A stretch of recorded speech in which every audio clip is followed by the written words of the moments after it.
Okay, so get ready to dive into a real cinematic pressure cooker because today we are tackling Joker Folie Deux. Oh, yeah. This movie is seriously messing with people, and I, for one, Yeah. I can't wait to dig into why. You're not kidding.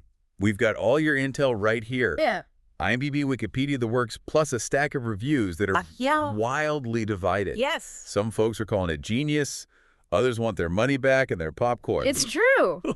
The reactions really are all over the map. Yeah. We've got critics giving it standing ovations at film festivals, while some viewers are claiming they, like, dozed off in the theater. Yeah. What is it about this movie that's got everyone at such extreme ends? That's our puzzle today. Yeah. To try and figure out what Folie Deux is really doing. Okay. Is it a masterpiece hiding in plain sight? Right. Cynical cash grab? Or maybe a twisted combo of both? Okay, let's unpack this. For those who haven't braved the theater yet, Right. Folie Deux isn't your typical comic book sequel. Oh. It throws us right back into Arthur Fleck's world after the first film's well events. Events? Let's Yeah. just say he's not sipping cocktails on a beach somewhere. No. We find Arthur in Arkham Asylum, which, if we're being honest, isn't exactly surprising given how the first film ends. Right. Yeah. And this is where he meets the infamous Harley Quinn, though. In this version, she goes by Lee Quinzel. Right. Before the whole clown queen transformation. Exactly. Yeah. And buckle up, because here's where things get seriously interesting. Okay. Their whole twisted love story unfolds as a musical. Whoa, hold on. A Yeah. musical? Now that's a plot twist I did not see coming. I have to admit, the idea of Joaquin Phoenix belting out show tunes in that Joker makeup I know. is throwing me for a loop. It's something else. Yeah. That's the thing. It's not your typical song and dance routine. Okay. You know, we're not talking high-energy, feel-good numbers here. Right. Imagine dark, cynical satire, almost operatic in its intensity. Okay. Think more along the lines of Chicago than, say, The Greatest Showman. Oh, Chicago. Now that's a comparison I can get behind. Right. Okay. Yeah. So we're talking existing pop songs, but warped through Arthur's, let's say, unique perspective. Exactly. The soundtrack is full of familiar tunes like For Once in My Life, but filtered through Arthur's deeply disturbed lens. It's a deliberate choice that adds a whole other layer of unsettling complexity to the film. Ah. And that's a perfect example of how Phillips plays with audience expectations, this idea of metafiction that some critics are talking about. Okay, let's hit pause for a second. Metafiction, for those of us who don't spend all our time dissecting film theory. Right. Basically, it means the movie knows it's a movie. Okay. It's self-aware, playing with our expectations of what a comic book movie, a musical, even a Joker film should be. Okay. Yeah. All these elements, the musical format, the returning characters, this metafictional game it's created a critical response that's Yeah. wildly divided. For sure. Some are calling it brilliant, others, well, let's just say not so much. Yeah, you know, you've got reviewers like at Deadline calling Folie Deux a masterpiece. Yep. They're praising its ambition, its guts to defy genre conventions. Okay. And then on the other side, you have, They're not holding back. no, they are not. The New York Times IndieWire, Right. they're using words like unforgivably opportunistic, even a very expensive punchline. Yeah. Ouch. Yeah. Ouch. But through all of this critical chaos, one theme keeps popping up: how the film messes with our expectations, especially regarding the Joker himself. Right, because the first Joker sparked a whole debate about violence, about whether it was making Arthur sympathetic, even heroic. Exactly. Right. Some viewers saw him as this anti-establishment icon, which is, you know, a lot to put on a character who, in most iterations, is pretty straightforwardly a villain. Yes. Um, So is Folie Deux pushing back against that? it's hard to say for sure, but there's definitely a deliberate revisiting of the first film's violence. The courtroom scenes, for example. Okay. They portray Arthur as less a cool, calculating mastermind and more as someone deeply, even pathetically craving attention and validation.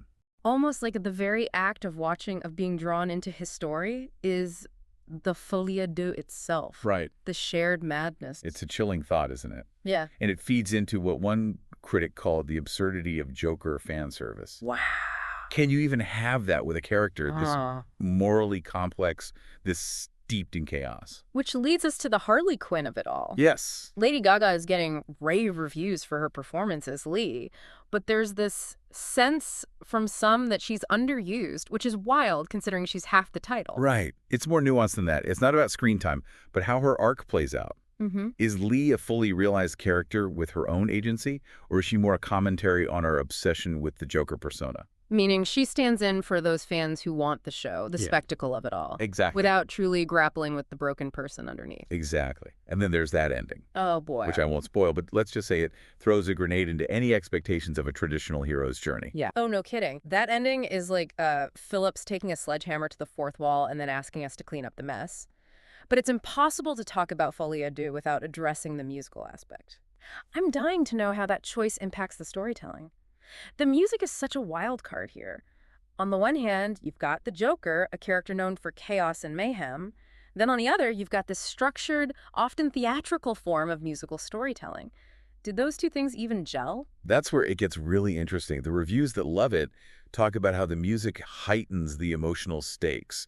Remember we were saying it has that Chicago vibe? Right. It's like the songs let Arthur and Lee be their most honest, most raw selves, even if those selves are deeply disturbed. Okay, so instead of being just fun background music, the musical numbers are almost like psychological x-rays, letting us peek inside their heads. Exactly. And when you've got Joaquin Phoenix and Lady Gaga pouring their hearts out in these operatic performances, it adds this whole other dimension to the viewing experience. See, now that I get...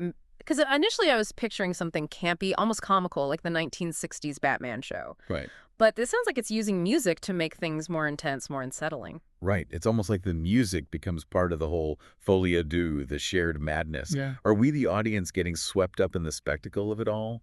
Just like Lee, it's playing with some heady stuff. Okay, so we've got a movie that's deliberately provocative, potentially alienating to its own fan base, a musical that's more psychological thriller than Broadway. It's a lot. Yeah. Will this be box office gold or a total flop? That's the million-dollar question, or in this case, the $200 million question. Yeah. Early numbers aren't great, but remember, Yeah. the first Joker also had a slow burn. Mm. It took a while for its impact to sink in. Do you think this one needs that same breathing room? Like maybe it's just too much to process on first viewing. It's possible. This is a film that demands to be discussed, debated, even argued over. It's not passive entertainment. It gets under your skin. Yeah. And we haven't even touched on Todd Phillips himself. To go from directing The Hangover to this, it's like he pulled a Joker move on Hollywood. Right. He achieves mainstream success and then takes this hard left turn into dark, challenging, genre-bending films. It makes you wonder about artistic intent versus the demands of the Hollywood machine. Is he trying to have it both ways, or is this him saying, screw the rules, I'm doing my own thing? That's the million-dollar question, right? Yeah. And maybe that's the brilliance of it all. Folie à deux, like its predecessor, leaves us with more questions than answers. So if Joker 2019 held up a mirror to society's darkness, this film seems to be examining the mirror itself, and maybe finding us, the audience, reflected in its cracked surface. Now that is a thought to leave you with. It really is. If you've seen Joker, Folie à deux, let us know what you took away from it. Did you find it brilliant? Frustrating? Did you sing along? Tell us everything. And for those who haven't seen it yet, well, be prepared for a wild ride.